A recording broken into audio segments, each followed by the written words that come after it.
Good morning to all of you. Once again, welcome to class 11th accountancy. But our chapter is going on journal entry, and in this chapter, in our last lecture, we have completed banking transaction. That's mean some specific banking transaction, for example, cash deposited into the bank, cash withdrawn from bank, interest charged by bank, interest allowed by bank, customer directly deposited into the bank, check dishonored, etc. Today's lecture we will learn about some specific transactions, journal entry for some specific transactions. Beta, first of all we will learn about bad debits. In our second chapter already we have clear what is the meaning of bad debits. Very interesting.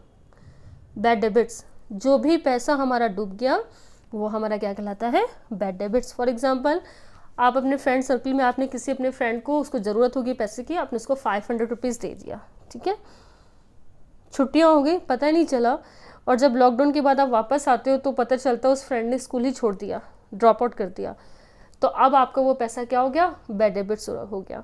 Business में इस lockdown के time पर बहुत सारे लोगों का पैसा क्या हो गया, डूब गया है.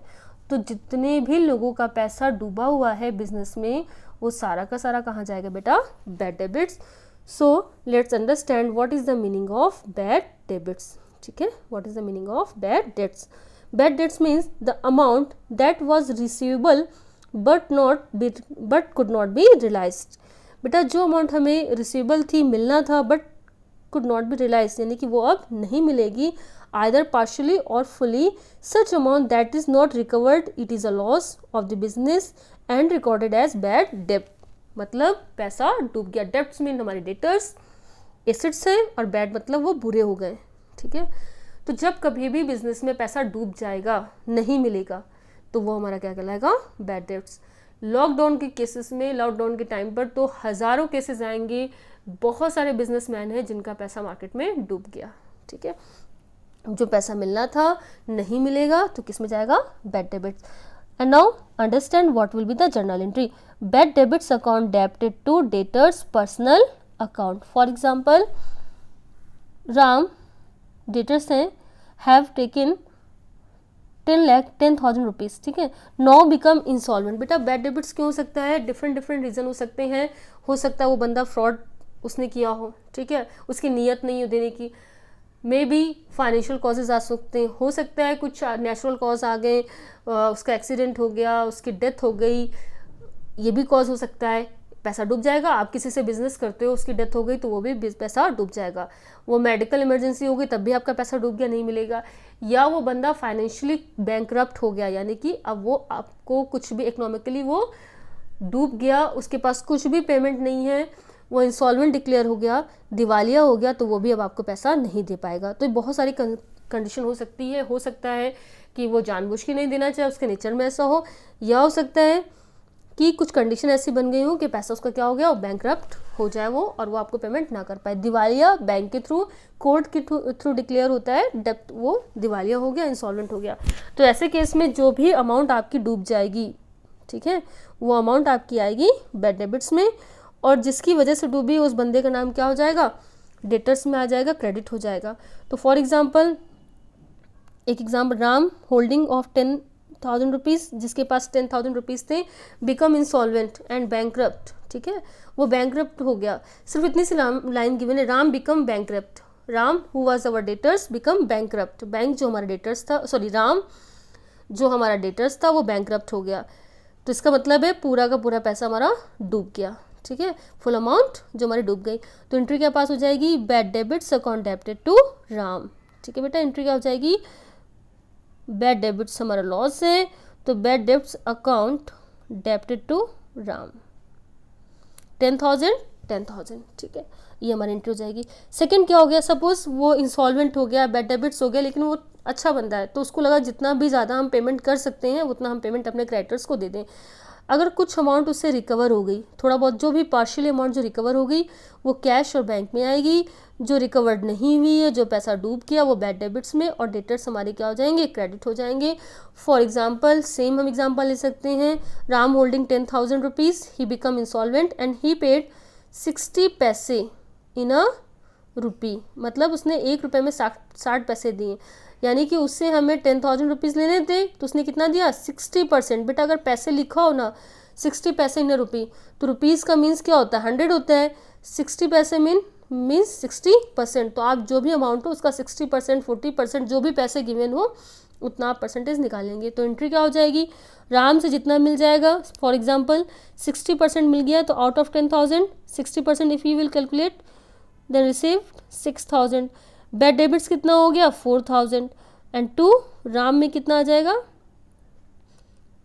डेटर्स का नेम क्या है राम है, राम में आ जाएगा 10,000। इस तरह से आपकी एंट्री पास हो जाएगी। Cash account debited, bad debits account debited to Ram, debtors personal account means Ram. अब suppose Sohan he become bankrupt insolvent and only 40 पैसे रिसीव, तो अमाउंट चेंज हो जाएगी। एंट्री सेम बेटा, हर बार एंट्री सेम पास होगी, सिर्फ अमाउंट में चेंजेस आएंगे। That time entry will be cash account debited, bad debits account debited to Sohan. Amount क्या हो जाएगी 4,000 रिसीव हो रहा तो 4,000 कैश में, जितना डूब गया वो बैड डेबिट्स में, और जो मिल रहा है वो पर्टिकुलर बंदे के अमाउंट में, सॉरी जितना हिसाब लेना बाकी था वो बंदे के अकाउंट में आ जाएगा। तो ये हमारी एंट्री होगी। अब बंदा बैंकरप्ट हो गया, हमने उसको बैड डेबिट्स डिक्लेयर कर दिया, ठीक है, बैड डेबिट्स डिक्लेयर कर दिया, लेकिन आफ्टर सम टाइम वो बंदे नेचर अच्छा था, उसने वापस से बिजनेस किया, उसको ग्रोथ हुई और उसने सोचा कि जो हमारे पुराने क्रेडिटर्स थे उनको पेमेंट हम कर देते हैं। मतलब वो नेचर से अच्छा था, ऑनेस्ट बंदा था, तो उसको लगा कि ठीक है जो भी हमारा पैसा डूबा हुआ है अब हमारी कंडीशन थोड़ी सी बेटर हुई है तो हमें अपने क्रेडिटर्स को पेमेंट दे देना चाहिए। तो अगर एक बार जिस पैसे को हमने बैड डेबिट्स डिक्लेयर कर दिया है, ठीक है, एंड अगर वो वापस हमें रिसीव होता है, in that time we will open new account bad debits recovered account. बेटा एक बार हमने बैड डेबिट्स डिक्लेयर कर दिया, दैट वाज अवर लॉस, ये बैड डेबिट्स क्या हमारा लॉस है। और अगर डिक्लेयर करने के बाद हमने तो मान लिया ये हमारा लॉस है, मिलेगा ही नहीं कभी पैसा, और फ्यूचर में अगर जब हमें वो मिल जाता है तो वो हमारे लिए क्या हो जाएगा गेन हो जाएगा, और गेन क्या होता है क्रेडिट होता है। The amount of bad debits recovered is a gain for the business because the amount was earlier written off as a loss, ठीक है। Such amount of bad debits recovered is firstly credited to the bad debits recovered account and later transferred to profit and loss account। तो बेटा इसकी journal entry क्या पास होगी, let's see, cash और bank account debited to bad debits recovered account. अब हमें मतलब नहीं किस बंदे से दिया, अगर एक बार जिसको हमने बैड डेबिट्स डिक्लेयर कर दिया है हमें वापस से अमाउंट मिल जाती है, रिकवर हो जाती है, the entry will be cash account debited to, suppose Ram जो बैड डेबिट्स डिक्लेयर हो गया था उसने पेमेंट कर दिया तो cash account debited to Ram नहीं होगा, ये रॉन्ग एंट्री है। एंट्री क्या हो जाएगी cash account debited to bad debts recovered account 4,000। कोई भी बंदा हो जिससे भी हमें रिकवर्ड हो रहा है, बैड डेबिट्स डिक्लेयर करने के बाद रिकवर्ड हो रहा है, then entry same entry will be pass. बेटा हर बार 1 टाइम और 100 times same entry will be pass, only there will difference of amount आपकी चेंज हो जाएगी। Mohan previously he was declare bad debits and now he paid money of ₹4,000, तो entry क्या हो जाएगी cash account debited to bad debits recovered account 4,000। तो ये हमारी एंट्री पास हो गई। फिर नेक्स्ट का अगर हम बात करते हैं कैश फॉर पर्सनल यूज़, मतलब अगर बिजनेसमैन ने, आपको पहले ही बताया था, whatever withdrawn by businessman for personal use known as the drawing, क्या कहलाता है उसको हम लोग ड्राइंग बोलते हैं। बिजनेसमैन ने बिजनेस से कैश निकाला तो एंट्री क्या हो जाएगी drawing account debited to cash account. अब सपोज हो सकता है बिजनेसमैन ने कैश ना निकाल कर कुछ गुड्स निकाली तो एंट्री क्या हो जाएगी drawing account debited to goods to purchase account. तो बेटा whatever withdrawn by businessman from the business for personal use known as the drawing either in the form of goods और in the form of cash. अब बेटा कुछ ऐसी condition है जहाँ पर परचेज अकाउंट हमेशा क्या होता है, नॉर्मल तो परचेज अकाउंट हमेशा डेबिट होता है, but there are certain condition, in that condition purchase account will be credited. कुछ ऐसी कंडीशन है जब परचेज अकाउंट आपका क्रेडिट होगा, हमेशा डेबिट होता है, but there are certain condition, in that case purchase account will be credited.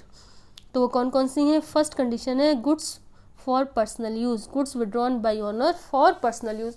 अगर ऑनर बिजनेस में से गुड्स निकालता है पर्सनल यूज़ के लिए, फॉर एग्जांपल आपकी किराना की शॉप है और किराना की शॉप से आपने क्या किया, कोल्ड ड्रिंक्स की बोतल उठाकर, घर में गेस्ट आए हैं घर के लिए दे दी, ठीक है, 500 रुपीज़ का आपने सामान दे दिया, तो ये क्या है, पर्सनल यूज़ के लिए आपने क्या गुड्स निकाला है।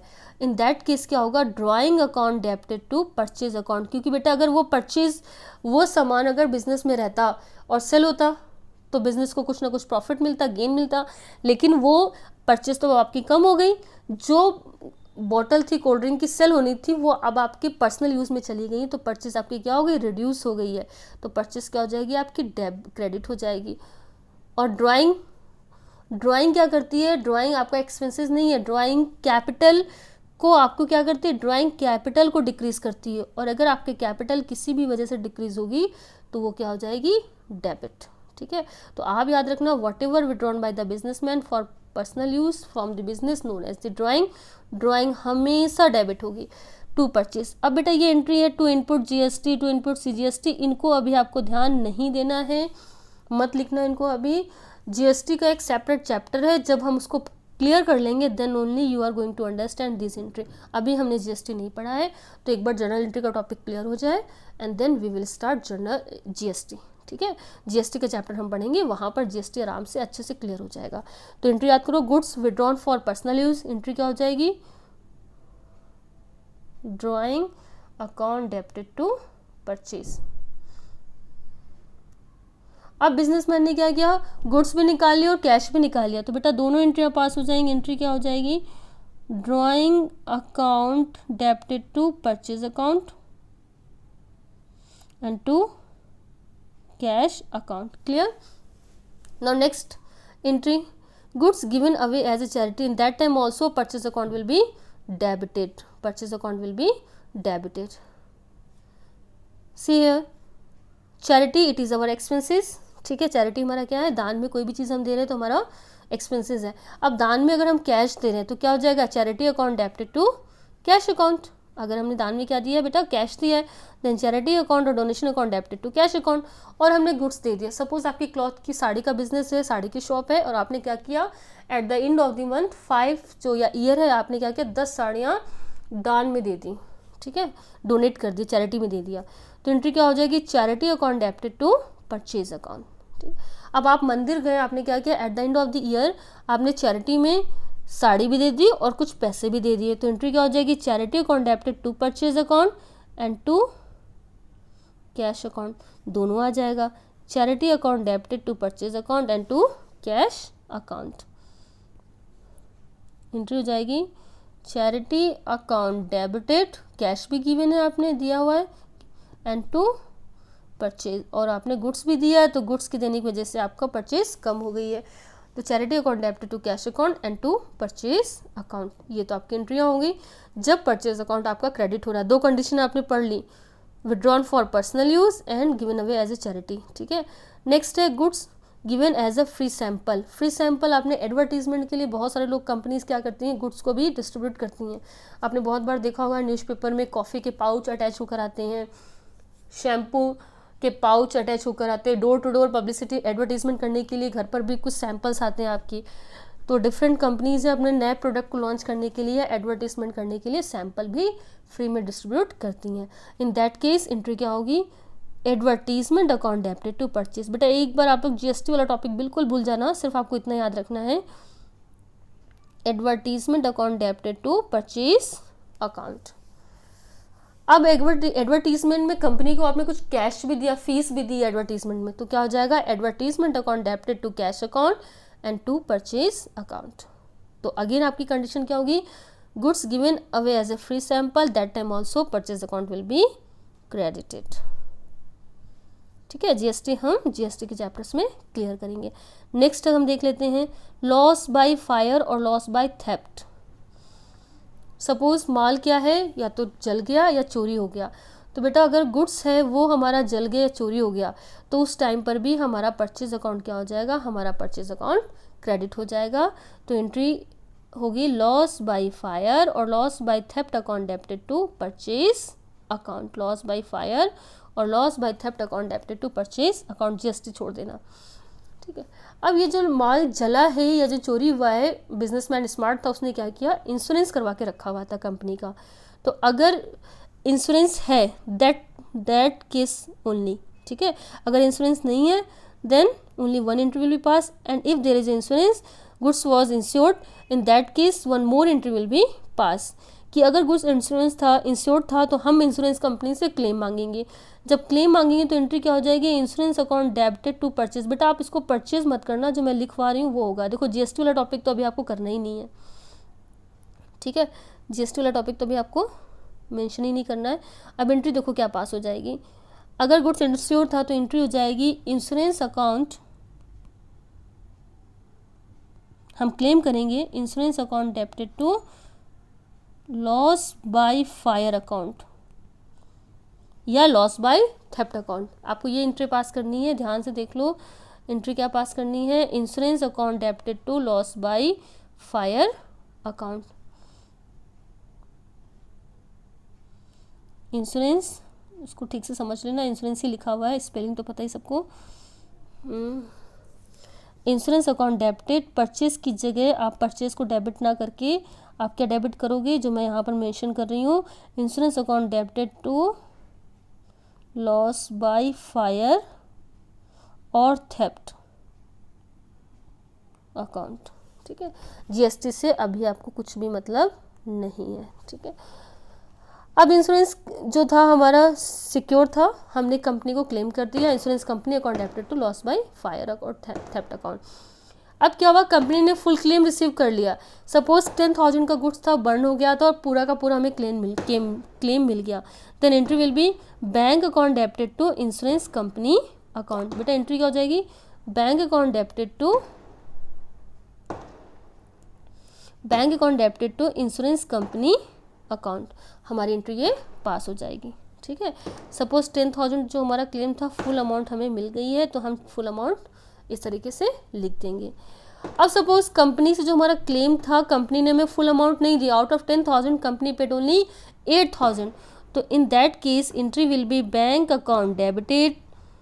बेटा यहाँ पर देखो loss by fire account debit नहीं होगा, यहाँ पर हो जाएगा इस एंट्री की बजाय bank account debited profit and loss account debited to insurance company account. Loss by fire की जगह आप एंट्री क्या करोगे, profit and loss account debited to insurance company account. एक बार आप समझ लेना जो मैंने आपको लिखवाया है. इस एंट्री में मैंने आपको चेंज करवाया था, यहाँ पर परचेज नहीं होगा, यहाँ पर आ जाएगा लॉस बाय फायर और लॉस बाय थेफ्ट, और यहाँ पर ये नहीं होगा. ठीक है, यहाँ पर आ जाएगा profit and loss account debited to insurance company account. तो सपोज 8,000 तो आपका बैंक में आ जाएगा, 2,000 आपका पीएनएल में और 10,000 इंश्योरेंस क्लेम में. ये दोनों एंट्रियाँ तभी पास होंगी जब गुड्स इंश्योर था. ठीक है, अगर गुड्स का इंश्योरेंस नहीं है then there will be only one entry. GST वाला टॉपिक अभी आपको छोड़ देना है. नेक्स्ट की अगर हम बात करते हैं, हमारा परचेज, फिर हमारा नेक्स्ट की बात करते हैं, हमने एंट्री पास कर ली थी, कौन सी थी लास्ट, ठीक है, लॉस बाय फायर. फिर हम बात करते हैं purchase and sale of fixed assets. तो बेटा अगर हम फिक्स्ड एसेट से सेल करेंगे, तो मैंने ये एंट्री आपको तो पहले ही समझा दी है कि अगर हम कोई भी फिक्स्ड एसेट सेल करेंगे तो एंट्री क्या होगी, परचेज करेंगे तो fixed assets account debited to cash और बैंक टू सप्लायर. तो ये तो हमने पहले परचेज और सेल्स की एंट्री तो मैंने आपको पहले से ही समझा दी है, फिक्स्ड एसेट्स की, परचेज और सेल्स की. अब देखिए आप आउटस्टैंडिंग एक्सपेंसेस की एंट्री देखिए. जीएसटी वाला टॉपिक एक बार आप छोड़ देना, जीएसटी का चैप्टर आएगा then only we will understand outstanding expenses. ठीक है, आउटस्टैंडिंग एक्सपेंसेस वो एक्सपेंसेस होते हैं जो हमें देना बाकी हैं. Is that expenses which related to current year but not paid. ठीक है, at the end of the year, that mean which we have to pay, जो हमें पे करना बाकी है. तो बेटा एंट्री क्या होगी, आउटस्टैंडिंग एक्सपेंसेस हमारी क्या है, लायबिलिटीज़ है. लायबिलिटी हमेशा क्या होती है, क्रेडिट होती है. तो expenses account debited to outstanding expenses account. अब देखो for example outstanding salary 4,000. Lockdown का टाइम चल रहा है, एम्प्लॉयज़ को सैलरी नहीं पे की गई है, बिजनेस ने अभी 4 मंथ की सैलरी पे करना बाकी है. तो एंट्री क्या हो जाएगी, salary account debited to outstanding salary account. ठीक है, जो भी सैलरी होगी अमाउंट हम डाल देंगे. Wages outstanding, wages account debited to outstanding wages account. Rent outstanding, rent account debited to outstanding rent account. ठीक है, हर बार सेम एंट्री पास होगी। Prepaid expenses, the expenses which we have paid in advance, यानी कि वो expenses जो हमने एडवांस में पे कर दिया। फॉर एग्जांपल मोबाइल रिचार्ज आप एडवांस में पे करते हो, ठीक है, टाटा स्काई होता है, या फिर आपकी जो डिश टीवी का रिचार्ज होता है वो एडवांस में पे करते हो। बहुत सारे एक्सपेंसेस होते हैं जो आप एडवांस में पे करते हो, तो एंट्री क्या हो जाएगी। सपोज अगर आपने एम्प्लॉय की सैलरी एडवांस में पे कर दी है, then prepaid expenses account debited to expenses account. वैसे लॉकडाउन के टाइम में ऐसा पॉसिबल ही नहीं है कि किसी एम्प्लॉय को सैलरी एडवांस में मिल गई हो। रेंट आपने एडवांस में पे कर दिया, then prepaid rent account debited to rent account. फिर हम बात करते हैं सैंड्री एक्सपेंसेस की। डिफरेंट टाइप के पिटी एक्सपेंसेस में छोटे छोटे खर्चे होते हैं जिनका हम पर्टिकुलर अकाउंट नहीं खोल सकते, ठीक है।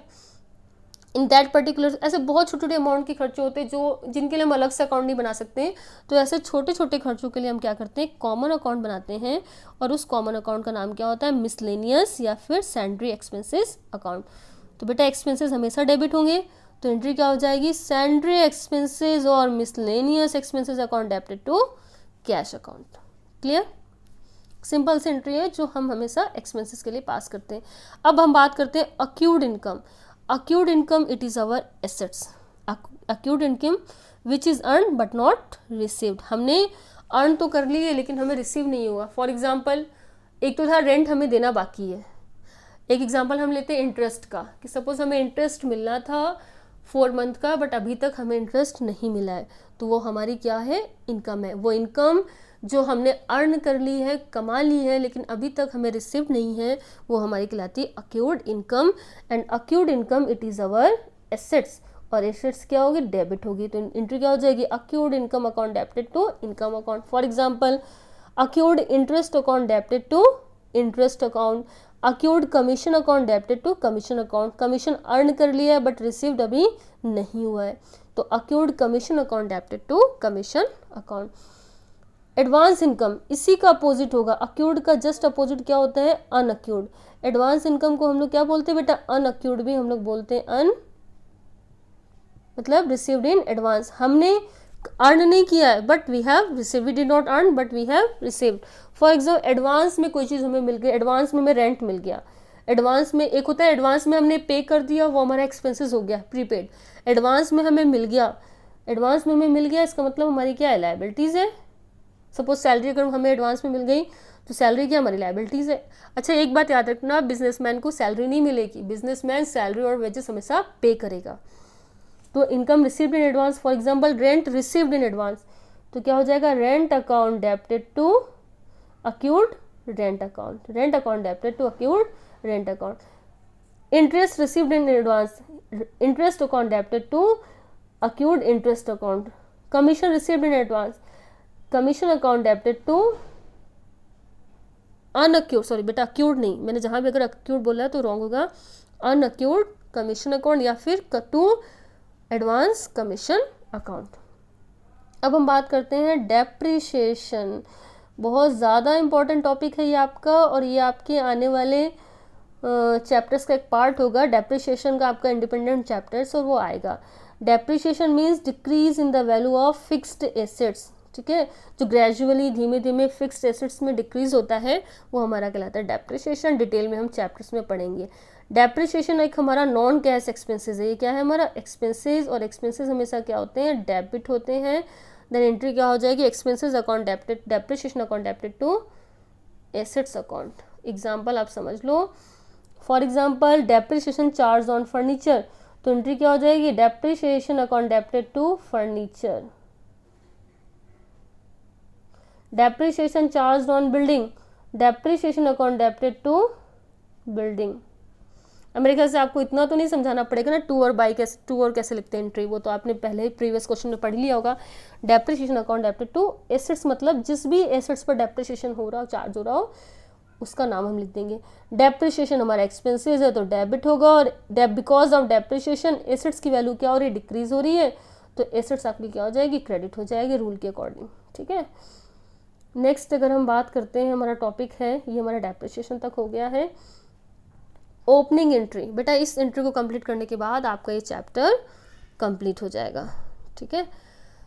ओपनिंग एंट्री बेटा, बिजनेस जो है, all the enterprises close all the enterprises close their books of account at the end of the every year, ठीक है। And in this process all the nominal account are closed by transferring them into the profit and loss account and personal and real account balance are carried to the next year as closing balance of the respective account. बेटा इस line का mean समझ लो। हमने जब business start किया तो हमने opening entry पास कर दी, ठीक है। हमने जब बिजनेस स्टार्ट किया तो हमने क्या पास कर दिया, ओपनिंग एंट्री। और हमने जब इसकी ओपनिंग एंट्री पास कर दी, अब हम बिजनेस को जब नेक्स्ट ईयर में ट्रांसफ़र करेंगे तो हम क्या करेंगे, नेक्स्ट ईयर की हमने जो ओपनिंग एंट्री पास कर दी, नेक्स्ट ईयर भी तो हमें एक एंट्री पास करनी होगी बैलेंस को कैरेट फॉरवर्ड करने की। तो वो हमारी एंट्री होगी assets account debited, liabilities account debited to capital account, ठीक है।